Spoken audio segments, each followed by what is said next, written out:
तो चलिए 4 के चक्रव्यूह में गोंडा की बात करते हैं। गोंडा में सूबे के समाज कल्याण मंत्री रमापति शास्त्री के प्रतिनिधि वेद प्रकाश दुबे को मोबाइल पर मैसेज भेजकर के 1 करोड़ रुपए की फिरौती की मांग की गई। रुपए ना देने पर गोली मार देने की धमकी दी गई।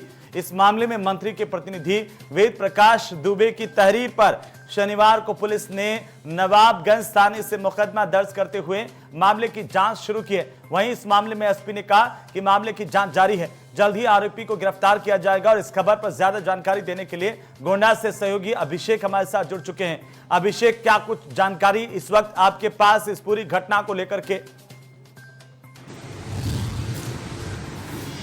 हेमंत जी, दर्शकों को बता दें कि गोंडा में नवाबगंज थाना क्षेत्र के अंतर्गत सूबे के समाज कल्याण मंत्री हैं रमापति शास्त्री, उनके पीआरओ हैं वेद प्रकाश दुबे, जिनको किसी ने उनके मोबाइल पर मैसेज भेजकर 1 करोड़ रुपए की फिरौती मांगी है और ना देने पर गोली मार देने की धमकी दी है। जिसके बाद उन्होंने अपनी शिकायती पत्र नवाबगंज थाने में दिया है। पुलिस ने अज्ञात के खिलाफ मुकदमा दर्ज कर लिया है और गिरफ्तारी की बात कर रही है। फिलहाल आपको बता दें कि इस मामले में पुलिस ने जहां से अयोध्या से सिम खरीदा गया था, जिस व्यक्ति के नाम से सिम खरीदा गया था, उस व्यक्ति को गिरफ्तार किया है। फिलहाल पूछताछ कर रही है। फिलहाल अभी पुलिस अभी इसमें खुलासा करने की बात कर रही है। अभी एक आरोपी को जो संदिग्ध है उसको लेकर पूछताछ कर रही है नवाबगंज पुलिस। जी हेमंत। लेकिन अभिषेक, इस पूरे मामले में सवाल तो इस बात को कि बदमाशों के हौसले क्या इतने बुलंद हो गए हैं कि आम आदमी तो आम आदमी, अब मंत्री के पीआरओ से भी फिरौती की मांग की जाने लगी है, तो बचा कौन है? जी, हम बता दें हेमंत दर्शकों को कि अभी गोंडा में कुछ दिन पहले ही एक व्यापारी के बेटे का अपहरण किया था, लेकिन पुलिस ने उसको 24 घंटे में बरामद कर लिया था। उसके बाद अभी लगातार जो उत्तर प्रदेश में फिरौती का दौर चल पड़ा है। अब इसमें बड़े बड़े मंत्री के परिजनों व उनके प्यारों से भी फिरौती मांगी जा रही। कुछ ऐसा ही मामला गोंडा में प्रकाश में आया, जहाँ समाज कल्याण मंत्री हैं रमापति शास्त्री, उनके पीआरओ हैं वेद प्रकाश दुबे, उनसे 1 करोड़ रुपए की उनके मोबाइल पर मैसेज पहले भेजा गया और न देने पर जान से मारने की धमकी दी गई। उसके बाद उनके फोन भी आया है। इसके बाद उन्होंने इस मामले को गंभीरता से लेते हुए नवाबगंज थाने में मुकदमा दर्ज कराया। फिलहाल पुलिस ने जिस व्यक्ति के नाम से वो सिम है, जिस सिम से मैसेज आया है, उस व्यक्ति को हिरासत में लेकर पूछताछ कर रही है और पुलिस जल्द से जल्द इस मामले में खुलासा करने की बात कर रही है। जी हेमंत। बिल्कुल अभिषेक, उम्मीद की जानी चाहिए कि पुलिस जल्द से जल्द ये जो आरोपी हैं उनकी गिरफ्तारी कर सकें।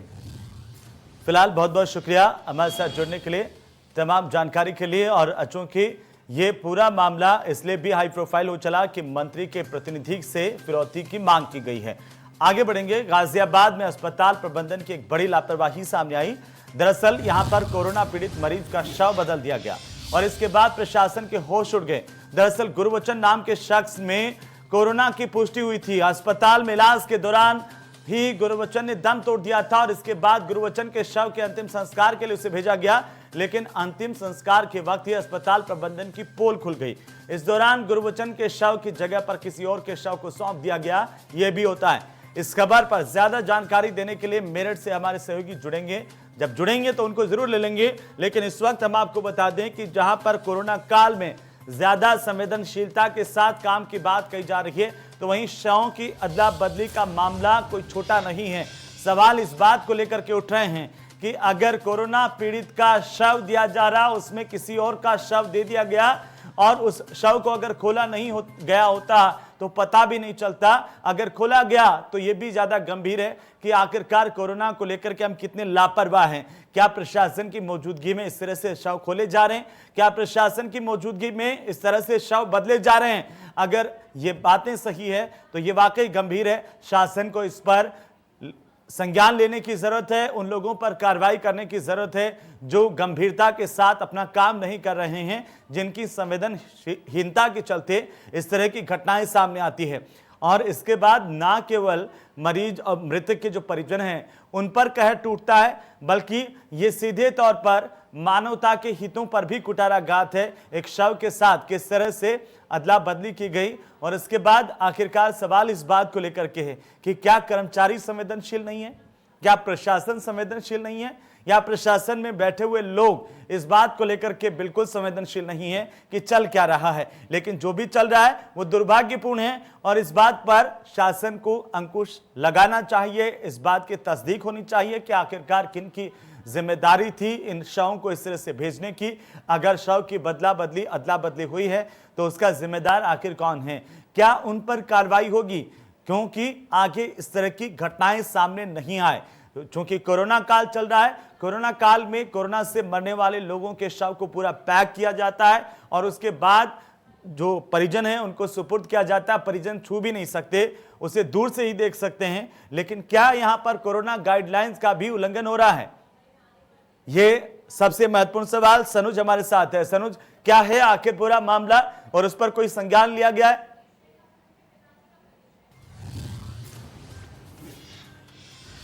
देखिए, मैं आपको बताना चाहूंगा कि मेडिकल कॉलेज प्रशासन मेरठ की अक्सर इस तरह की लापरवाहियां सामने आती रहती हैं। कभी या तो मरीजों को सही इलाज नहीं मिलता या उनके खाने में जो क्वालिटी है उसकी कहीं ना कहीं शिकायतें आती रहती थी, लेकिन इस बार तो हद हो गई है। आप देखिए कि यहाँ एक मोदीनगर के रहने वाले जो गुरबचन लाल थे, उनको मेरठ मेडिकल कॉलेज में भर्ती कराया गया था। उनकी रिपोर्ट कोरोना पॉजिटिव आई और उनकी कल डेथ हो गई। आज उनके परिजनों को शव सौंप दिया गया था।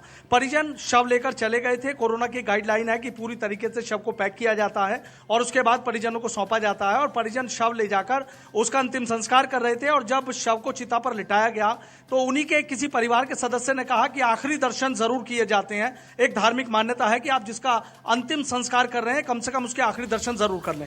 और जब उनका चेहरा देखा गया तो वो गुरबचन लाल का नहीं था, किसी और शख्स का था। इसको देखकर परिजनों के पैरों के नीचे से जमीन निकल गई। और जब मेडिकल कॉलेज प्रशासन के डॉक्टर्स और उनके स्टाफ से बातचीत की गई तो उल्टा जो परिजन है उनको धमकाया गया। कहा गया कि आप गलती से शव ले गए होंगे, जबकि मोर्चरी में उस वक्त एक ही शव रखा हुआ था।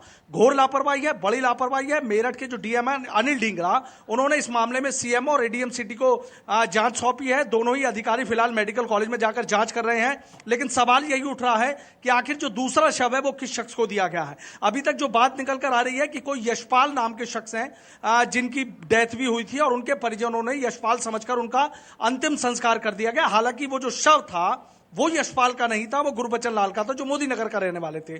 तो अब आप खुद सोचिए कि परिजन जो गुरबचन लाल के परिजन है वो परेशान है, क्योंकि अब उन्हें दिख गया है कि ये गुरबचन का शव नहीं है तो किसी दूसरे शव का कोई तीसरा शख्स कैसे उसका अंतिम संस्कार कर सकता है।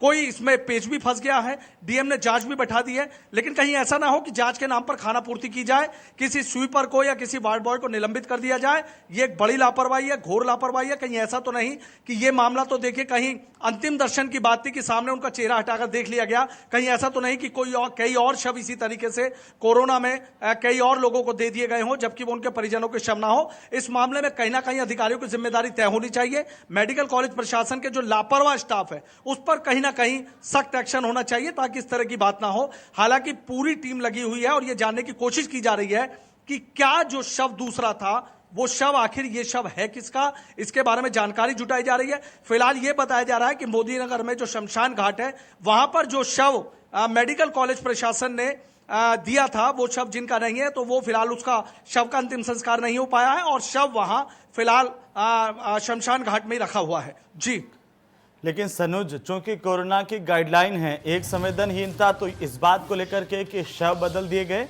दूसरी संवेदनहीनता इस बात को लेकर के कि कोरोना की एक वैश्विक गाइडलाइन है जो देश में भी लागू होती है कि कोरोना से मरने वाले मृतक का जो शव है वो परिजनों को सीधे नहीं सौंपा जाता। पहली बात। दूसरी बात कि प्रशासन का कोई नुमाइंदा वहां पर होता है, उसकी मौजूदगी में पूरे क्रियाक्रम के साथ जो शव का अंतिम संस्कार होता है। लेकिन क्या वहां पर कोई प्रशासन का नुमाइंदा नहीं था? क्या ऐसे ही परिजनों को कोरोना के मृतकों के शव दे दिए जा रहे हैं और उससे अगर कोरोना फैल रहा है, स्प्रेड हो रहा है, तो उसका जिम्मेदार कौन है? क्योंकि शासन तो कह रहा है कि हम तमाम तरीके से लगाम लगा रहे हैं।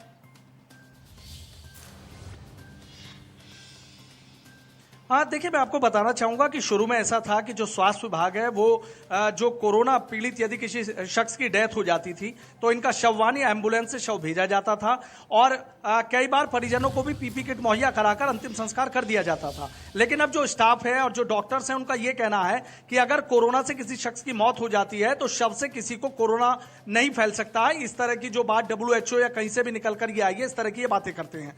इस मामले में जांच चल रही है। अब देखना यह होगा कि क्या जो परिजन है वो चाह रहा हूं जांच के बाद ये तमाम चीजें साफ होगी। फिलहाल बहुत बहुत शुक्रिया हमारे साथ जुड़ने के लिए, तमाम जानकारी के लिए। उन्नाव की बात करते हैं जहां पर चर्चित बालू खनन माफिया पर डीएम ने अवैध बालू भंडारण पर बड़ी और सख्त कार्रवाई की। जिससे खनन माफिया के बीच में हड़कंप का माहौल है। डीएम ने 2.5 करोड़ रुपए का जुर्माना 15 दिन में न जमा करवाने पर डेडलाइन पूरी होने पर निरस्तीकरण की कार्रवाई की है। वहीं अवैध तरीके से किए गए बालू भंडारण को भी प्रशासन ने कब्जे में लिया है। इसके बाद जिला प्रशासन 2.5 करोड़ की वसूली बालू नीलाम करके करेगा। वहीं डीएम रविंद्र कुमार की इस कार्रवाई से खनन ठेकेदारों में हड़कंप मच गया है। उन्नाव में खनन माफिया पर इस तरह की सबसे बड़ी कार्रवाई बताई जा रही है। इस खबर पर ज्यादा जानकारी देने के लिए गौरव शर्मा हमारे साथ जुड़ चुके हैं। गौरव, क्या कुछ और जानकारी इस पूरे मामले को लेकर इस वक्त आपके पास है?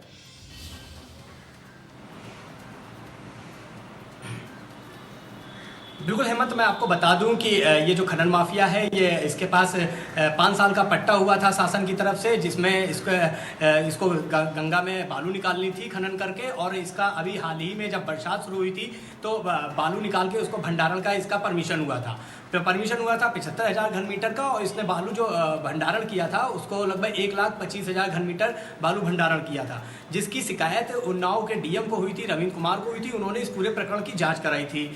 जो सिटी मजिस्ट्रेट है उनके द्वारा ये पूरे मामले की जांच कराई गई थी और उसमें अवैध रूप से बालू भंडारण को पाया गया था, जिसको लेकर जो डीएम है रविंद्र कुमार, उन्होंने कार्यवाही के तौर पर उनके ऊपर 2.5 करोड़ रुपए का जुर्माना लगाया था, जो कि अवैध रूप से खनन करके अवैध रूप से भंडारण किया गया था बालू का। हालांकि इसके लिए उनको 15 दिन का समय दिया गया था। जो खनन ठेकेदार थे, खनन माफिया थे, उनके पास 15 दिन का टाइम था, लेकिन उन्होंने 15 दिन अपना न जुर्माना न जमा करके इधर उधर के रास्ते अपनाए, लेकिन जुर्माना जमा नहीं किया, जिसको लेकर एक बड़ी कार्रवाई उन्नाव डीएम ने की है। पहले तो 2.5 करोड़ रुपए का जुर्माना, ये एक बड़ी कार्रवाई हुई। दूसरी कार्रवाई ये कि अब उनका जब जुर्माना जमा नहीं हुआ है, बिल्कुल नीलामी के जरिए ये जुर्माना वसूल किया जाएगा। गौरव, फिलहाल बहुत बहुत शुक्रिया तमाम जानकारी के लिए, हमारे साथ जुड़ने के लिए।